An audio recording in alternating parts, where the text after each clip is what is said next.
coming. You're now rocking with the greatest, reacting to the old and reacting to the latest. Every single genre that's Birdman's taste. Everybody's welcome here in Birdman's place. Yeah. What's shaking, bacon? Birdman here. Welcome to my place. As always, thank you for stopping on in. Ladies and gentlemen, you have tuned in to yet another reaction/review video, and we're going to dig right in. But first things first, I'm going to need you to do something for me. Follow me on twitch.com/birdmansplace for all of my live streams. They're the lifeblood of this channel. They're a marathon, and we have a blast. Secondly, ladies and gentlemen, I'm going to need you to go ahead and relax. Take your shoes off, get your feet up, and enjoy, because we going to have some fun today. Now today, ladies and gentlemen, I'm doing something a little different. This was a request, and I'm going with it. This is the King James Version, translating the world's most popular book. All right, let's check it out. And at this point, ladies and gentlemen, there's really only one thing left to do.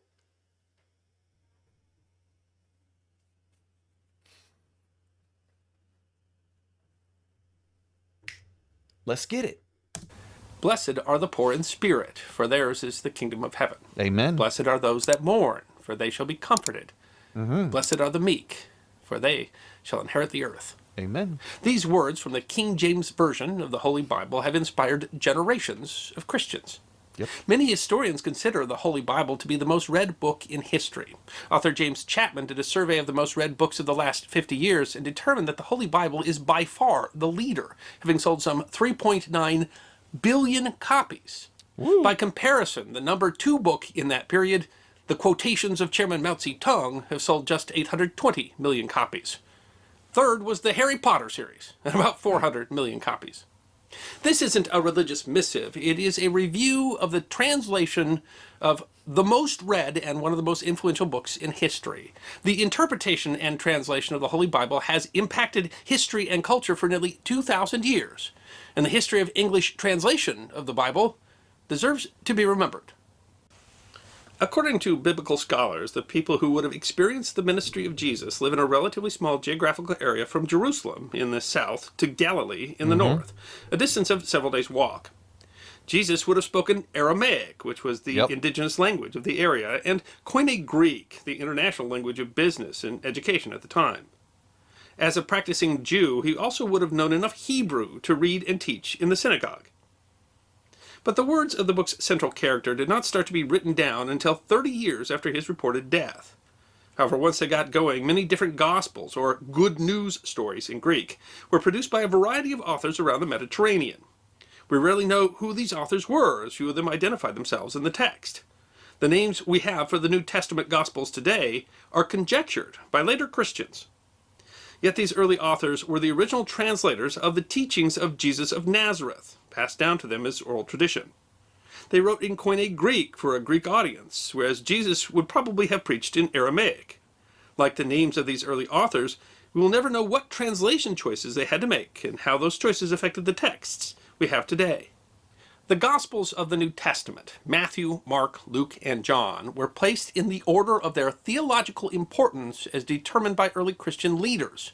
But Mark actually had to be the first to be written chronologically. Scholars were able to determine that because Matthew and Luke incorporate so much of the Gospel of Mark word for word that they must have had a copy of his text when writing theirs. Mark was probably written before 70 AD, as he doesn't tell us about the destruction of the temple in Jerusalem by the Romans in that year, whereas the other Gospel authors must have been written afterwards, or as they are aware of this momentous event for Jews and Christians of the time. These Gospels were copied and shared between Christian communities, as were the letters of prominent Christian teachers like Paul. Very few of these earliest manuscripts have survived to our time. A handful of 2nd century fragments from various New Testament authors have been found, and some of them relatively recently. Like the old campfire game of telephone, each new letter offered new opportunities to introduce errors or new material that wasn't in the original.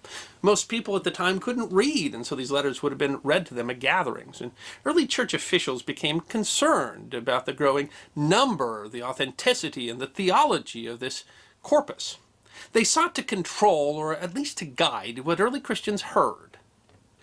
Marcion of Sinope was the first to try and address this problem in the middle of the 2nd century, but his selection of canonical or official text was not widely accepted by other authorities. Irenaeus of Lyon, Origen, and Eusebius were among the most influential authorities in deciding which manuscripts would be included in early Bibles. The earliest complete copies that we have of the New Testament today are the Codex Sinaiticus and the Codex Vaticanus, both which date back to the 4th century. The Codex Sinaiticus, or Book of the Sinai, was written in Greek at the monastery of St. Catherine in the shadow of Mount Sinai.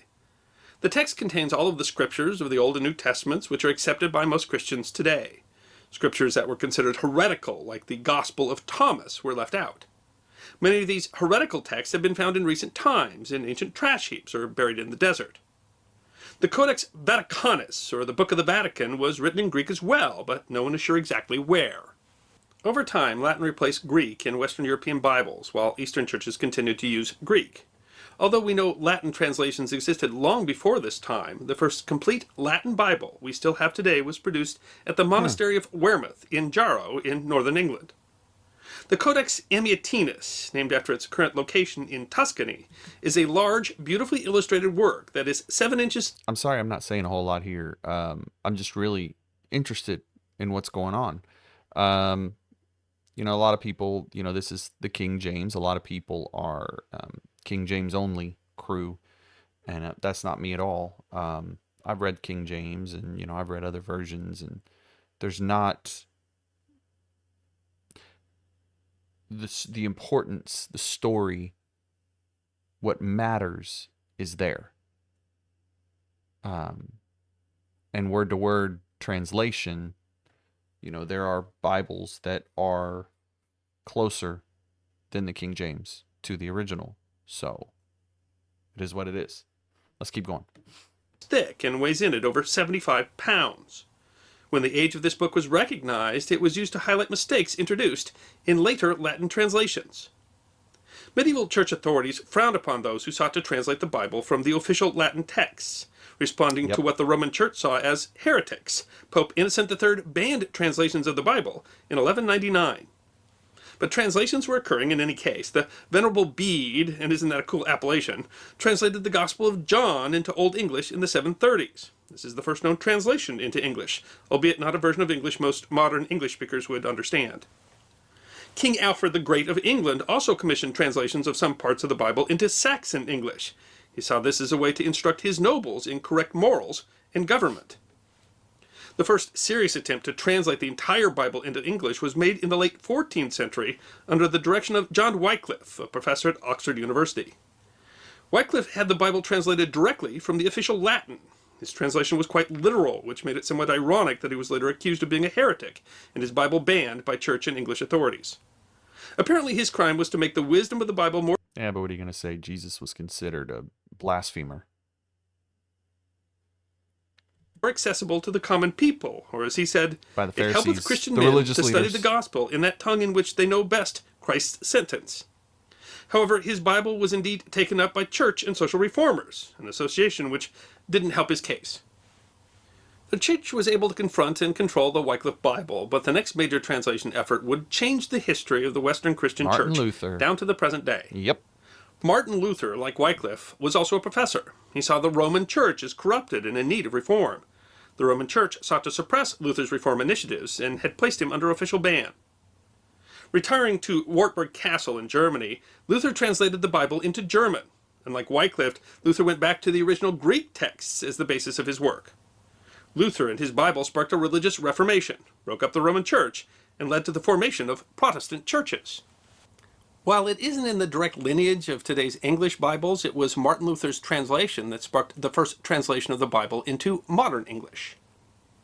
Henry VIII famously broke ties with the Catholic Church and became the supreme head of the Church of England in 1534. In 1536, he authorized Thomas Cromwell, his keeper of the Privy Seal, to create a Bible in English. Cromwell tapped Matthew Coverdale and a publisher named Richard Grafton to complete the work. Prior to this Bible, other English Bibles had been printed illegally, including a version by William Tyndale, upon which the King's New Bible was based. The vision for the New Bible was not just an English translation to make it accessible to the everyday people. It was also a statement of Henry VIII's political power and new authority as head of the church, Yeah. separated from Rome. It was a I'm large a book, big man. 11 inches wide by 16.5 inches long, and because of its size was called the Great Bible. The demands for this new Bible required fancy paper and color printing, which Cromwell had difficulty finding in England. So the first pages of the Great Bible were actually created in Paris. But the authorities in Rome learned about this new printing and seized whatever materials and printers they could discover who were involved in the process. Everything that could be recovered was smuggled back to England, and the Great Bible was finally completed in April 1539. There were 6 additional editions created and an estimated 9,000 copies printed by 1541. By royal decree, every church in England was required to have a copy of the Great Bible, set up in some convenient place within the church that ye have care of. It was incredibly popular, so much so that Henry had to issue a proclamation to forbid the reading of the Great Bible during church services, because worshippers were reading the English Bible rather than listening to sermons. Though it wasn't an English translation of the Bible, an additional point of historical interest is Henry VIII's sweeping religious changes that have been credited with the survival of the Welsh language. In the 1560s, Elizabeth I, Henry's daughter through Anne Boleyn, required churches in Wales to have a Welsh version of the Bible next to an English Bible, as well as a Book of Common Prayer. It was a move to gather allies to the Protestant Church to stand against the Catholic powers gathering in Europe. Prior to that time, the Welsh language had fallen out of favor with the ruling authorities in Wales.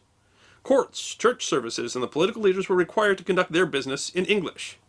In addition to its role in preserving a language, the Welsh Bible was noted for being the first translation of the Bible to a non-state language during the Reformation. Despite the massive popularity of the Great Bible, only a few years after its publication, Henry had Parliament pass an act which decreed, no manner of persons, after the 1st of October, should take upon them to read openly to others in any church or open assembly when in any of the king's dominions, the Bible or any part of the Scripture in English, unless he is so appointed thereunto by the king, on pain of suffering 100 months' imprisonment.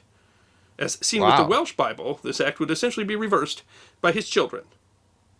Under the reign of Queen Elizabeth, some of the more popular biblical editions were the Bishop's Bible and the Geneva Bible, which were written by Protestants sheltering in Geneva because of the reign of the Catholic Queen Mary. Neither of these received royal approval.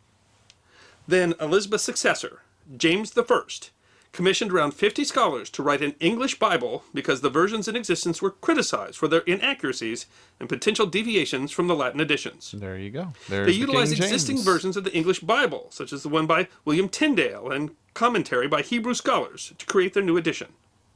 The Bible, commissioned by King James, was published in 1611. 2 versions of the Bible exist, the difference in the 2 being a mistake in the first printing that used the article he instead of she in part of chapter 3, verse 15 of the Book of Ruth. Thus, the early King James Bibles have been called the he and she editions. Manuscript errors. Other mistakes were made in later printings, some more egregious than others. About 20 years after its publication, a version of the King James Bible was printed without the word not in the 10 Commandments of thou shalt not commit adultery. The edition was called the Wicked Bible, and the printer was fined for the mistake. In the modern era, the Holy Bible has gone through numerous translations and versions, including the Revised Standard Version and the New International Version and the New Revised Standard Version. Many of these use the discipline of textual criticism and provide substantial markup to help the modern reader understand ancient meanings. Technology today allows us to translate the Bible more quickly than ever before, and some scholars predict that we will have a Bible translated into every language in existence by 2072. But Christian scholars continue to face challenges as we look to new versions of the Bible going forward. For example, should new versions include gender-inclusive language, or is it more important that they reflect the culture of the ancient authors?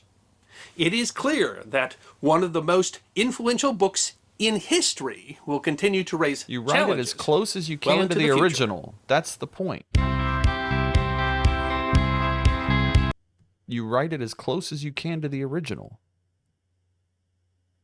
The closest to the original word. That's what you do. You don't change it. I mean, it literally says in the Bible not to change it. Not to add to it. Not, oh my gosh.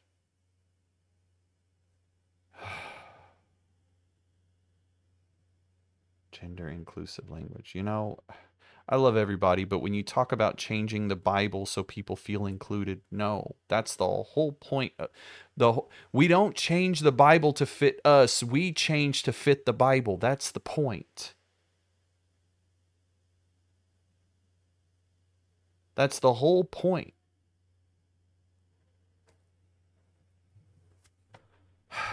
Anyway, ladies and gentlemen, I hope you enjoyed that as much as I did. Follow me on social media. My links are right down here. If you'd like to be a member of the flock on Patreon, get some exclusive content, videos you won't see on the channel, videos YouTube doesn't want you to see that they block, those are on there. You can get early access to my videos. You can get your request shot at the list faster. You can get 10% off of merchandise. And y'all, we're family. We really, really are. Also, come and check out my second channel called He Is I Am. If you're a Christian, if you're curious, if you have questions, there are answers to have on there. Did I say there are questions? There are answers to be had on there. I can't even speak tonight. I'm sorry. Lots of videos about God. I do live streams and just profess the love that Jesus Christ has for us, and what we should be doing around here. So come check it out. Link in the description below. Like, share, subscribe, pass me around. Let's grow the Birdman fam, the Birdman fam flock. I love you guys. I mean it. I'm gonna see you on the next one. All right. Much love. Peace. What's shaking, baby? Birdman here. If you like this video, go ahead and become a member of the Birdman fam by hitting that subscribe button and that notification bell. Also, make sure to watch the videos on this screen as well as the playlist I put together. You can also become a member of the flock, get some behind the scenes fun, early access, and your request shot at the list faster. Check that out as well. Birdman fam flock, I love you guys. I'm going to see you on the next one. Much love. Peace.